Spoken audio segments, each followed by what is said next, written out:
Hi team, welcome back to another episode of the Shop Chronicles. Been a while since we've done one, which as you can gather means the progress has been slow.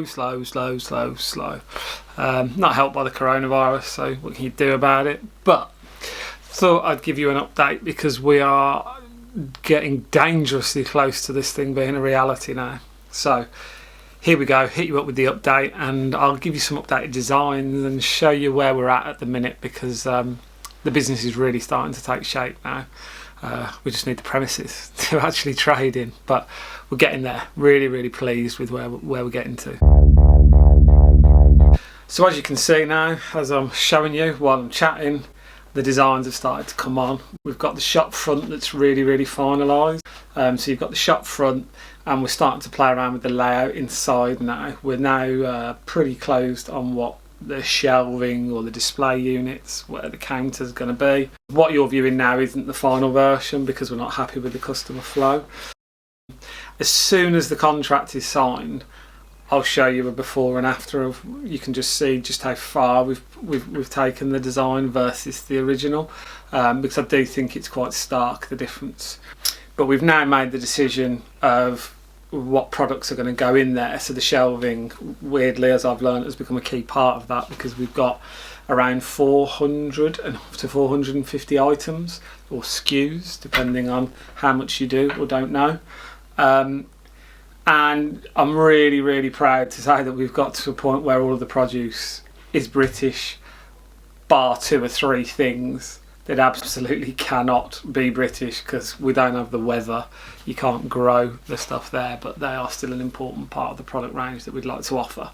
But as you can see, the shop started to take shape very much now, and you'll see on one of the images we've got the kind of very small coffee shop dwell area. What you can't see in these designs is there is a large storeroom that's almost 2/3 of the size of the store again.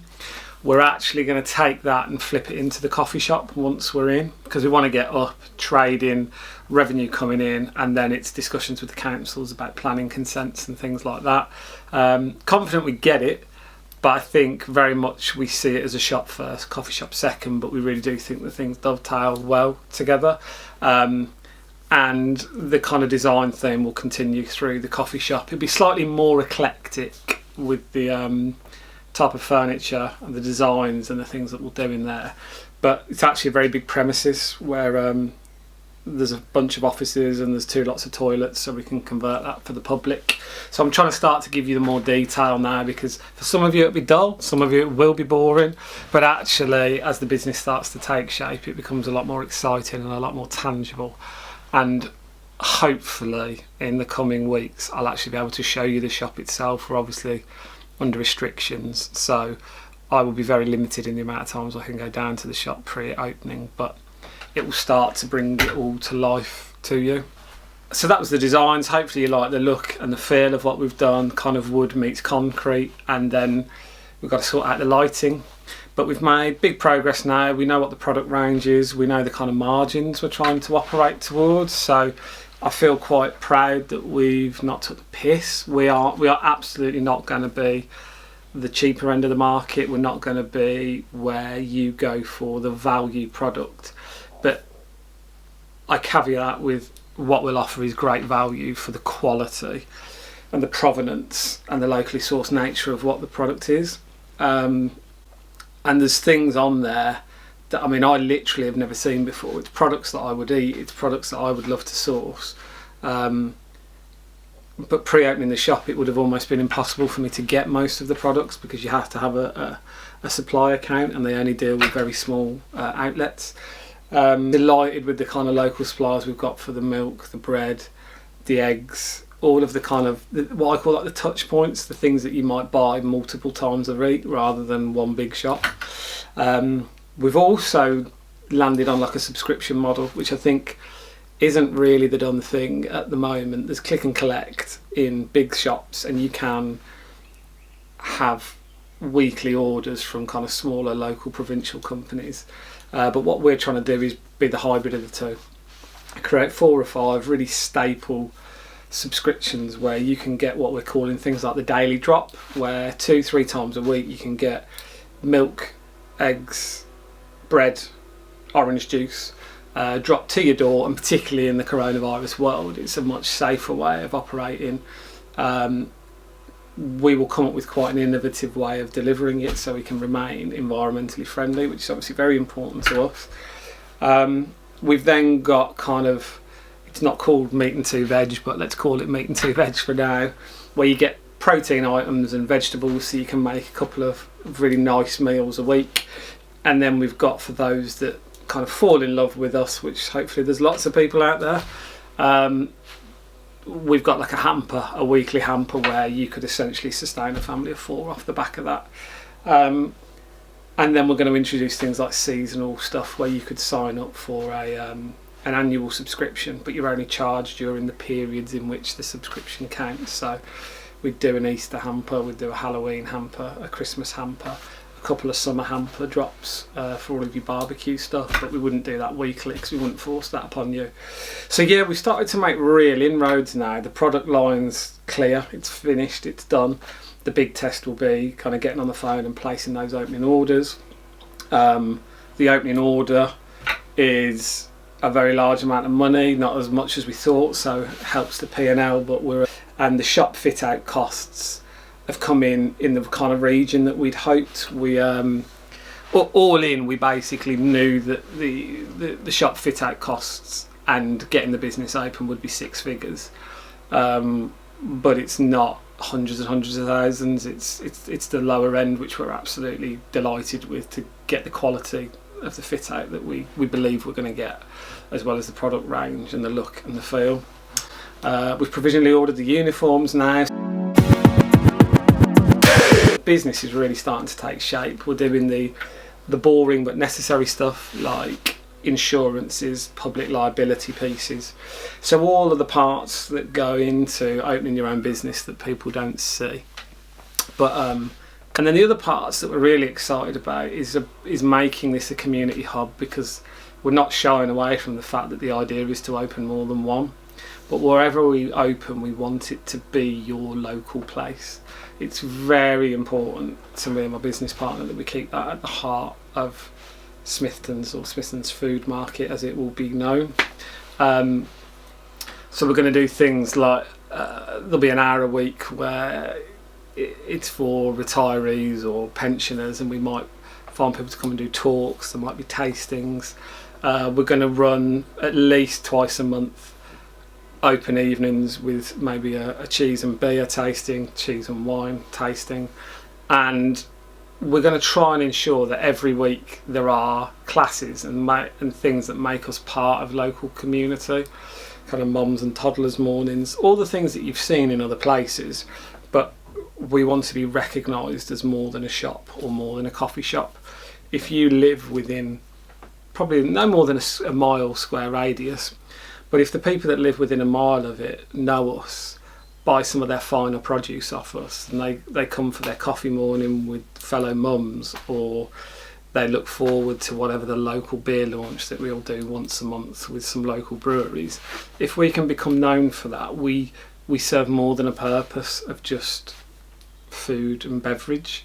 We're actually a pillar of the community, and somewhere where we'll know your names, we'll get to know your families, and you'll know our staff by name, you'll know me and my business partner. We want it to feel like it's for the community. The idea is not to make this of such a massive scale that it becomes faceless. So the idea being that it's the ambition, it's the goal. Whether it happens, it'll be tough, but we'd love to open a second one. Obviously the first one's going to go well, but assuming that the first one does go well, get a second one open in 2020. And really follow the same principles, supporting the local businesses that are near you, because it's so important to us. And I think the coronavirus brings that home when all of us are sat at home, and it's real, isn't it? There's so many people that are struggling to pay their bills, or their companies are going under, or even if the companies aren't, you're furloughed. It's like life has stopped. And I think the whole idea of actually being able to support local business and local economy for local people, and we want to be a key part of that chain. So we're very realistic about the scale of what we'd like to achieve, and we don't intend to be a huge supermarket chain, but we also don't intend to be just one single shop that's a quiet, silent investment. So really excited about the direction that we're finally moving in, and in the coming days, I love a scooter. I've got a scooter. It's not a million miles from where I live, so on my daily exercise I might scooter down there and take you guys on the journey with me once we're signed, so you can see the shop. But with the shop also comes flats and garages, so I have property that I rent out anyway, but this adds to the portfolio. Although we are leasing, we're not purchasing the building. With it comes some live-in properties that have tenants, so there's an added dynamic or complication, which is another thing that's kind of slowed the transaction down a little bit. We're getting there now, but we've signed the sales contract. Boom.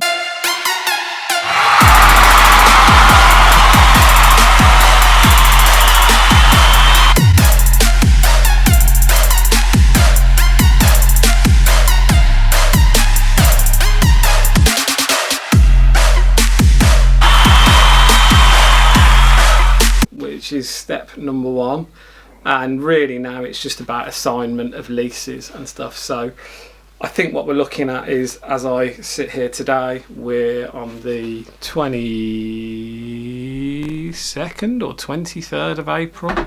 It is the 23rd of April. I would love to think that we will have signed by the 24th of April, which is tomorrow, but realistically we'll probably rumble on to the Monday or Tuesday of next week. So in epic news, just got the old email as we were filming.